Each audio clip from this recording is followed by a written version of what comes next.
Bonjour à tous et bienvenue, j'ai le plaisir de vous accueillir pour ce 71e JT à Escalens chez Richard Westerink. Nous avons assisté ce mardi matin à l'avant-dernier entraînement d'étonnant qui sera au départ ce dimanche du Prix d'Amérique. Sans plus attendre, voici le sommaire de votre JT.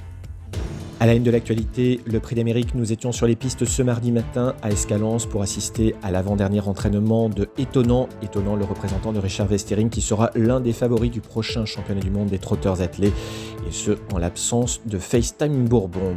Dimanche, journée spéciale Prix d'Amérique, ce sera donc sur l'hippodrome de Grenade. Le président de la Société des courses vous dit tout de ce programme. Nous reviendrons sur la journée du 135e Grand Prix de Pau qui a vu la victoire d'Happy Monarch pour l'entraînement de François Nicole et la monte de Bertrand Lestrade. L'agenda de la semaine, les belles notes sont également au menu de votre JT.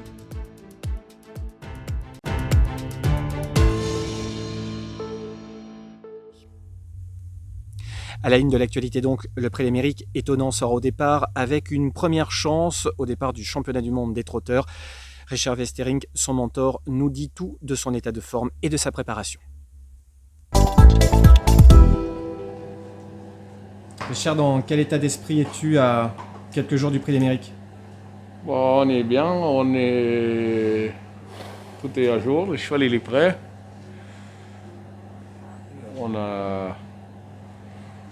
Je suis très content de participer déjà, mais bon, on n'est pas que là pour la décoration, donc j'aimerais bien d'être dans l'arrivée, quoi. Mais le cheval il est en parfait état.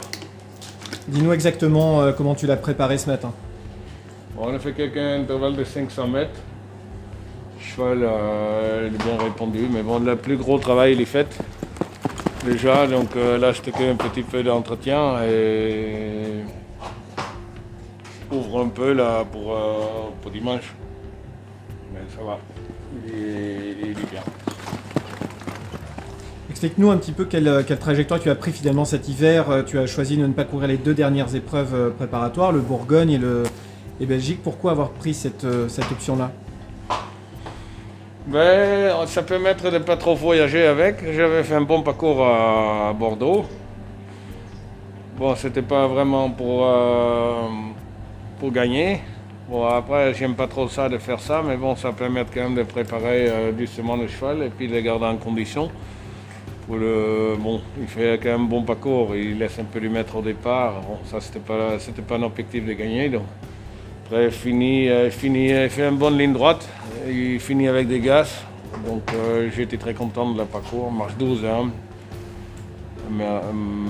battre le record de piste. Et puis là, on avait 3 semaines entre deux pour travailler. On avait mis une semaine doucement, après 3 semaines pour préparer. Donc, c'est plus le poil bien, quoi, impeccable. Et ça lui permet d'arriver avec de la fraîcheur sur le Prix d'Amérique. Ouais, il aime ça. C'est quand même un petit moco qui aime un peu. Il aime un peu de fraîcheur. Il faut les récupérer avant les courses. Ça va. Ça t'a permis de jauger peut-être et de juger aussi l'opposition. Quel est ton avis sur les deux dernières préparatoires ? Ouais, je suis un peu content. La dernière, on n'a pas couru parce que vu le déroulement des courses, c'était un peu les courses de cow-boy, je pense. Donc j'ai été content de ne pas courir ça. Après, ça se comprend aussi parce que tout le monde veut se qualifier. Et puis, mais les concurrences dans la dernière, les meilleurs dans la dernière course, c'était quand même Davidson Dupont, je pense. La course avant, c'était Cocktail 2100. Il y avait un parcours bien. Ouais, c'est bien. Il n'y en a pas beaucoup de choses qui me font peur. Peut-être celui-là qui fait le plus peur, c'est le gagnant de Cormeilles. Qui, à mon avis, ça va être un cheval de Prix d'Amérique parce qu'il suit tous les trains et finit toujours vite. Après, bon, la première qui me fait peur, c'est FaceTime quand même. Là. Mais les préparatoires, les dernières 2 préparatoires, j'ai pas vu grand-chose. Est-ce que tu as échafaudé un scénario pour dimanche ? Tu as dû en discuter peut-être aussi avec Anthony, comment tu vois les choses ? Non, de toute façon, dans les Prix d'Amérique, il faut démarrer un petit peu. Après, il faut voir qu'est-ce qui se passe après. Mais c'est difficile à dire, qu'est-ce qui va se passer. Après, il faut être dans le coup, ça c'est sûr. On se sent confiant quand même. Ouais, attends, on a quand même un cheval qui montre des belles choses. Dernièrement, à Vincennes contre les meilleurs, il battait quand même les meilleurs. Bon, c'est peut-être une coïncidence de course. Mais bon, il était là quand même. Après, oui, je crois que je peux avoir confiance un peu. Après, pour la gagner, c'est peut-être dur, mais pour une bonne place, oui, pourquoi pas.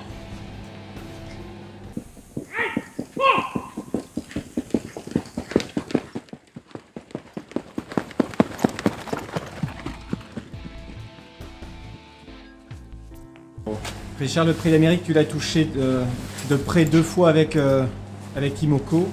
C'est peut-être pour cette année? On va essayer en tout cas. C'est un course très compliqué à courir, mais le cheval il est bien. On a le cheval pour, je pense. Maintenant, il faut savourer. C'est le destin qui va parler. Ou ça va être pour nous, ou ça va être pas pour nous. Voilà.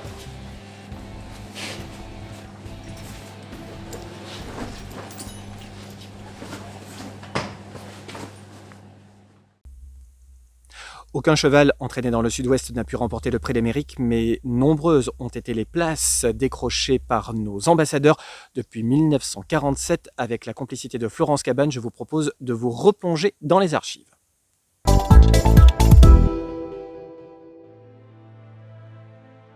Si les premières courses au trot en France se déroulèrent à Cherbourg en 1836 grâce à l'opiniâtreté d'Ephrem Houel, jeune fonctionnaire de l'administration des Haras, le premier prix d'Amérique, ainsi nommé en l'honneur de l'aide américaine accordée à notre pays durant la Grande Guerre, ne vit le jour qu'en 1920.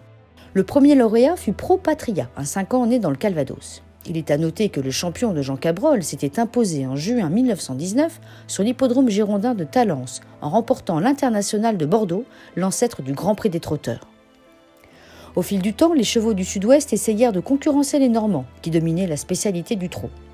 Le premier régional à participer à l'arrivée de ce qui peut être considéré comme le championnat du monde des trotteurs est en 1947 Siki du Padoin, drivé par Victor Grégory pour Madame Sémeillon, qui prendra la 4e place en trottant une 26-2.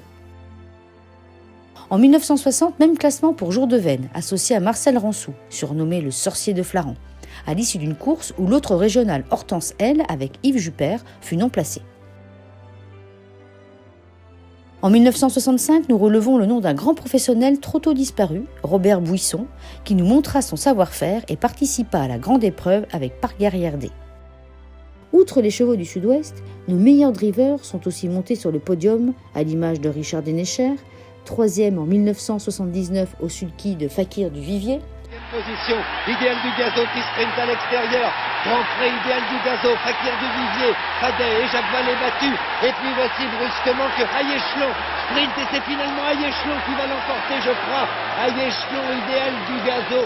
Et en 1980, 2e, derrière Éléazar, associé au pensionnaire de Pierre-Désiré Allaire, Grand Prix. Maintenant l'avantage sur Grand Prix devant Olivier Taroc et Gadamès.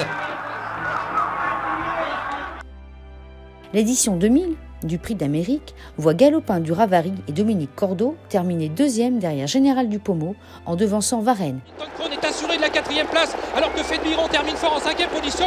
Général du Pommeau, on a vu Jules Lepelletier se retourner vers l'écran géant, il va s'imposer 2e place pour le 3 Galopin du Ravary, le 16 Varenne. Et l'année suivante, Fanny Doll et Richard Dénéchère finissent au même rang devant Général du Pommeau. William Dénéchère, Fanny Doll, Varenne, l'emporte, Fanny Doll prend la 2e place, Général du Pommeau.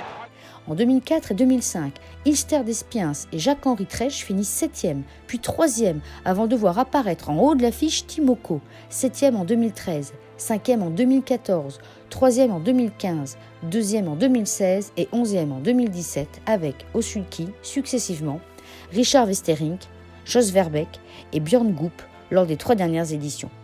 Finalement, le Sud-Ouest a obtenu de belles places dans le Prix d'Amérique, mais pas encore de victoire. Est-ce pour cette année, avec Étonnant? Réponse ce dimanche.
Prix d'Amérique toujours, mais cette fois-ci depuis Grenade. Ce dimanche 30 janvier, la Société des courses de Grenade organise une grande journée Prix d'Amérique. Voici le programme.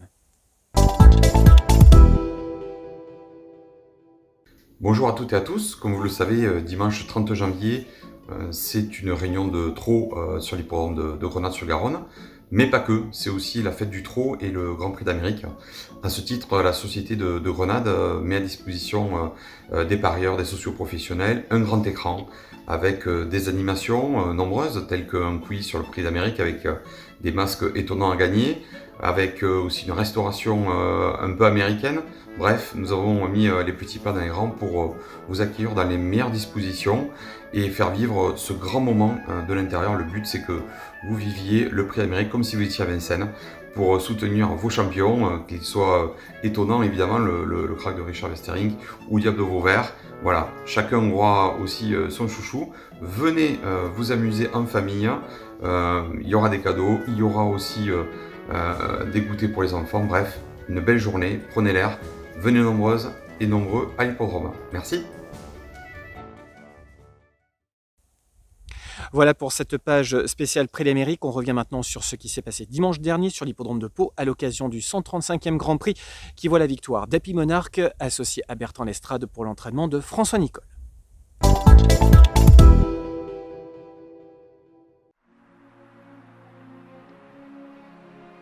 Le 135e Grand Prix de Pau retrouvait son public ce dimanche. D'après les chiffres publiés, la journée du Grand Steeplechase de l'hiver a attiré 5000 personnes à guichet fermé. 62 993 € ont été joués au Paris Mutuel Hippodrome et plus de 5 600 000 € au Paris Mutuel. Côté piste, 12 chevaux étaient en lice pour ce cru 2022, dont 4 élèves de François Nicole. Parmi eux, Eddie de Balme, cheval de classe du lot, 4e notamment du prix Héro 12 à l'automne à Auteuil, Paulinuit, vainqueur du Grand Steeplechase de Bordeaux en novembre, Flying Start & Co et Happy Monarch. C'est ce dernier qui, sous la selle de Bertrand Lestrade, s'offre le groupe 3 palois. Premier succès dans cette épreuve pour François Nicole, Bertrand Lestrade et pour Antonia Devin, propriétaire, éleveur d'Happy Monarch. Dans le sillage du représentant de David Cotin, la Terranito, Happy Monarch prend le meilleur au saut de la rivière des Tribunes, position de leader qu'il conservera jusqu'au bout. Happy Monarch, qui décroche ici son premier groupe pour sa première participation dans ce style de tournoi, devance une excellente ferronnière. Eddie de Balme se classe 3e. Quant à Deo Gracias, dont nous vous avions beaucoup parlé, elle se classe ici 4e. Happy Monarch qui a pris le meilleur et Happy Monarch qui va triompher ici. Première victoire pour François Nicole dans le Grand Prix de Pau. Bertrand Lestrade, la casaque de vin. Ferronnière est une remarquable dauphine. La 3e place pour le 6, Eddie de Balme.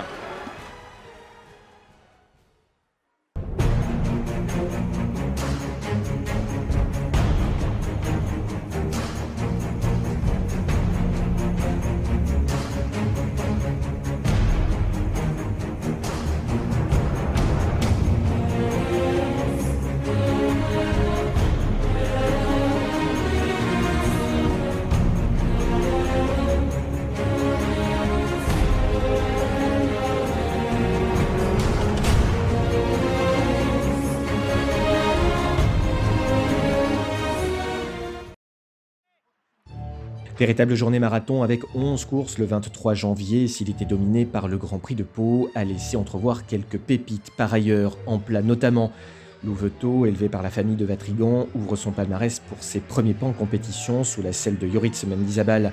Poulain de qualité, il sera revu dès les premières courses de 3 ans sur le gazon. Louveteau devance Alagna et le Rouget Agacan, Cotari, bon 3e. En obstacle, Harmony Rock offre à Daniel Amélé son premier cross, succès acquis par une longueur d'avance sous la selle de Romain Julio. Historie de Choiseul est bonne 2e aux dépens de Grand Frisson qui complète le podium. Enfin, signalons dans la 10e, le prix Al Capone 2, la victoire de I Can Do It Sir dans cette épreuve réservée aux seuls AQPS. I Can Do It Sir qui s'impose de plaisante manière par 3 longueurs et demie sous la selle de Stéphane Paillard. Image de marque est 2e devant Interdit de jeu, 3e.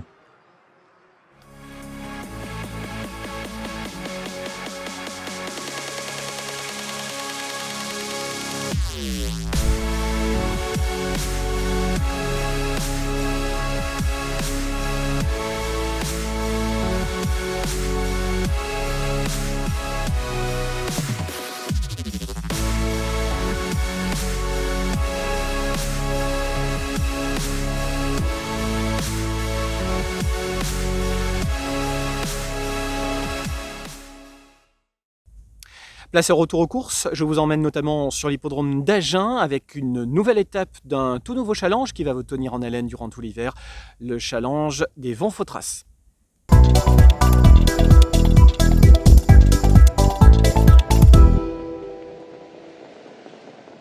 On attaque avec Agen ce mercredi 19 dans la deuxième victoire de Just Elge Desbois dans la réduction kilométrique de 1,17,5. Victoire acquise aux dépens de Jéricho de Jarry. Le lauréat drivé par Frédéric Closier est entraîné par Yannick Henry. Le poulain ouvre ici son palmarès pour sa deuxième sortie publique. À noter en retrait la bonne fin de course de Jabadao, troisième. Dans la 8e challenge du meeting d'hiver, Vents Fautras, victoire de Diablo du Noyer qui fait afficher 1,13,8. Le pensionnaire de William Bijon restait sur une bonne 5e place dans le Grand Prix de Noël à Cagnes-sur-Mer au niveau groupe 3. Très à l'aise à droite, il dispose ici de Christelle Piergy et Goutte du Houlbé qui prend une nette 3e place à l'issue d'une bonne fin de course. Au classement du challenge Vents Fautras, après la deuxième étape, Yvan Lacambe est en tête avec 35 points. Suivent Pascal Manceau, 25 points, William Bijon, 20 points, Frédéric Pratt, 17 points et Simon Laloum, 16 points. Prochaine étape, le 6 février.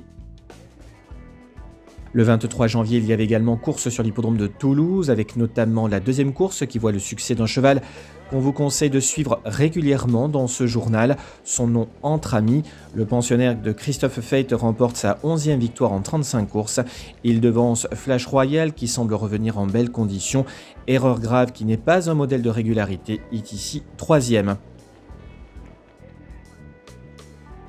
Enfin, dans la 4e, réservée aux seuls 4 ans, victoire d'Immortioli, le pensionnaire de Julien Foin ouvre son palmarès pour sa 6e sortie publique. Il devance In the Sky pour l'entraînement en forme de Pascal Manceau.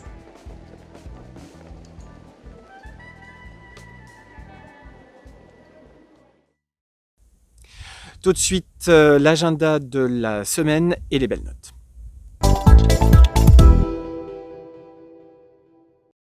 Ce vendredi 28, course à Pau avec le tiercé écarté quintet. Course à Pau également en matinale samedi. C'est donc parti pour 48 heures avant de laisser la place à Grenade-sur-Garonne ce dimanche 30. Journée spéciale Prix d'Amérique, on vous le rappelle. Lundi 31, course sur l'hippodrome de Toulouse en semi-nocturne et au trot. Et la semaine prochaine, on part sur l'hippodrome de Bordeaux mardi 1er février. Pau ensuite mercredi 2 et vendredi 4 avec le dernier quintet de la saison. Pau encore avec le Grand Cross de Pau-Réverdy. Nous ferons la semaine prochaine dans le journal une page spéciale Grand Cross. Il y aura également au menu la 135e grande course de haies. Course également sur l'hippodrome d'Agen ce dimanche 6 février.